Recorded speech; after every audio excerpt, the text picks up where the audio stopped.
नमस्कार। India debate में आप सबका स्वागत है। मैं हूं आशुतोष पाठक।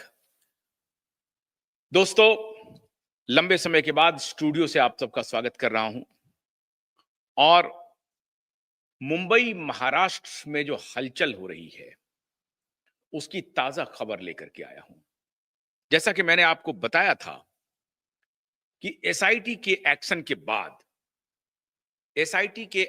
बाद आवाज आ रही है? अब ठीक है? मित्रों, एसआईटी के एक्शन के बाद वहां न सिर्फ पॉलिटिकल हलकों में वरन की बॉलीवुड में भी बहुत बड़ी दहशत छा गई है। हर व्यक्ति एक दूसरे से पूछने में लगा है कि किसकी किसकी बारी आने वाली है, किसका किसका नंबर लगने वाला है। साहब, कहीं किसी मिनिस्ट्री मीडिया में खबर नहीं आई कि एसआईटी क्या एक्शन कर रही है, लेकिन ये खबरें तो पता चल रही है कि एसआईटी एक्शन में आ गई है। एसआईटी में कौन लोग हैं ये भी पता नहीं है। मुंबई पुलिस किस चीज की इंक्वायरी यकायक शुरू कर दी ये भी पता नहीं है। बॉलीवुड में आजकल सरगर्मियां बढ़ गई हैं, प्रोड्यूसर में, डायरेक्टर में, एक्टर्स में, सिंगर्स में, सब में। और आज मैं आपको दो तीन इंपॉर्टेंट सूचना और इंफॉर्मेशन भी शेयर करने वाला हूं कि दिल्ली दरबार ने क्या किया है बॉलीवुड के साथ, महाराष्ट्र की सरकार क्या कर रही है बॉलीवुड के साथ। एक पूरा वर्ग बॉलीवुड के उस हेजिमनी को जो पिछले 30 वर्षों से गुंडों और माफियाओं के कब्जे में चला गया था, जिसकी मर्जी के बिना बॉलीवुड में पत्ता नहीं हिलता था, आज वो बॉलीवुड दया की भीख मांग रहा है। और उन सबको मालूम है, मैं आज जिक्र कर रहा हूं 3000 पेज के समीर बानखेड़े के रिपोर्ट का।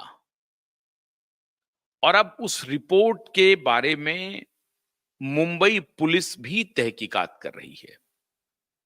मुंबई पुलिस इस एंगल से तहकीकात करना चाहती है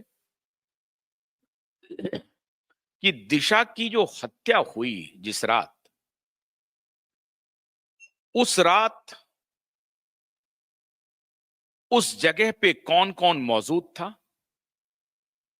और क्या शराब की भी पार्टी हुई थी, क्या उस पार्टी में ड्रग का भी इस्तेमाल हुआ था, और अगर ड्रग का इस्तेमाल हुआ था तो ड्रग सप्लायर कौन है। क्योंकि आपको मालूम है कि ड्रग सप्लायर का एक पूरा चेन बॉलीवुड के एक्टर, डायरेक्टर, प्रोड्यूसर, सिंगर सबके साथ बना हुआ है और उनका एक पूरा ग्रुप है जो इस पूरे प्रकरण में एक्टिव है। अब ये जितने जो ग्रुप के लोग हैं साहब, ये सबके सब सकते में हैं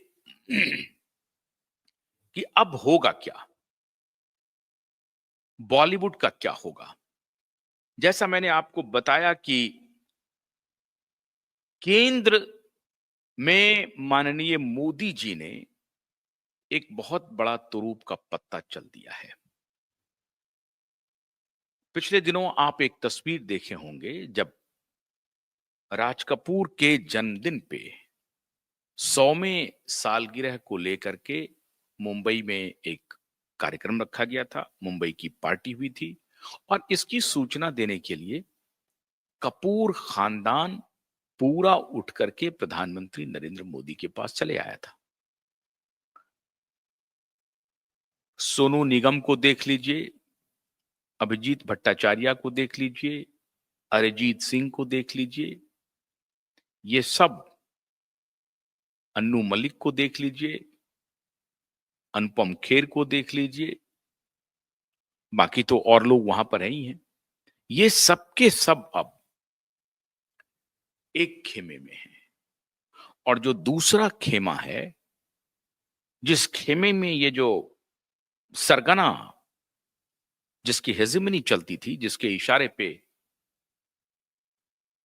किसको कौन फिल्म मिलनी है, किसमें कौन डायरेक्टर होगा, किसमें कौन प्रोड्यूसर होगा, कितना पैसा लगेगा, कब रिलीज होगा, ये सब जो कारोबार चलता था। और इसका किंगपिन दो लोग हैं, एक है महेश भट्ट और दूसरा है करण जौहर।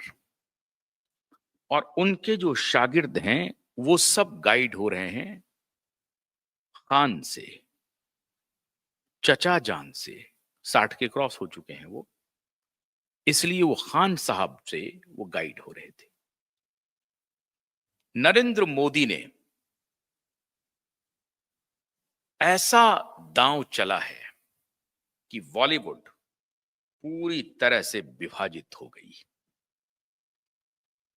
और मैंने आपको कहा था कि इस सरकार पे अभी थोड़ा शंका मत कीजिए, आहिस्ता आहिस्ता हर चाल कामयाब होगी और उन सबको सही रास्ता दिखाया जाएगा जहां उन्हें भेजना है, जहां उन्हें जाना है। या जिसने जो कुकृत्य किया है अभी तक, उनकी अब पूरी चाल की तहकीकात सरकार ने कर ली है और सरकार पूरी योजनाबद्ध तरीके से इस पूरे गैंग को डिमोलिश करने का फुल प्रूफ प्लान बना लिया है। एक तरफ नरेंद्र मोदी ने साफ साफ डिवीजन कर दिया मुंबई में, कपूर खानदान के लोग और बाकी लोग, और एक तरफ सलमान, करण और महेश भट्ट के लोग। ये दोनों एक दूसरे में मिलने जुलने की कोशिश कर रहे हैं, लेकिन इनका होना जाना कुछ भी नहीं है।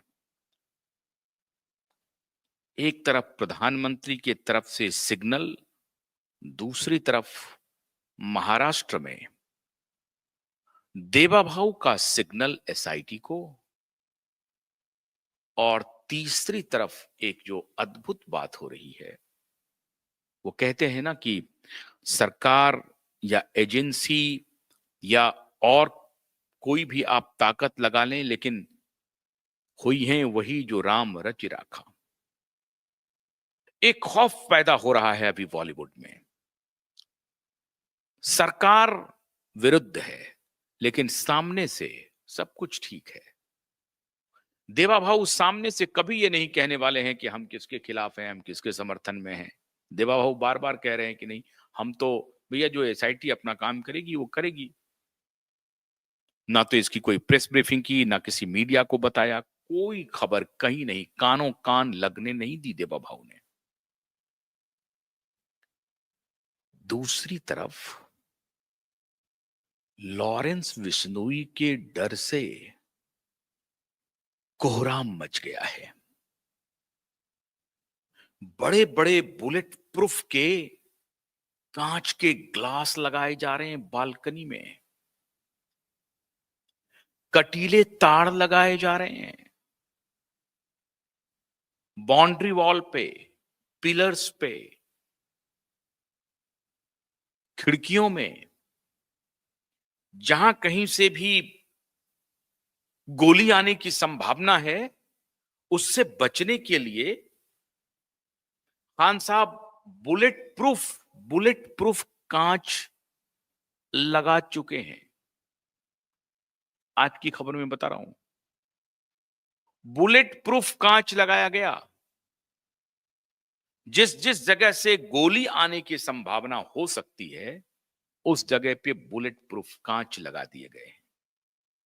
बड़े बड़े कटीले तारों से पूरे घर को एक प्रकार से घेर दिया गया है कि कोई बालकनी में आने की हिमाकत ना कर सके। और इसके अलावा एक स्पेशल पुलिस पिकेट बनाया गया है खान साहब के घर के बाहर। खान साहब इसके पहले बुलेट प्रूफ गाड़ी में का ऑर्डर दिए थे, वो भी आ गया।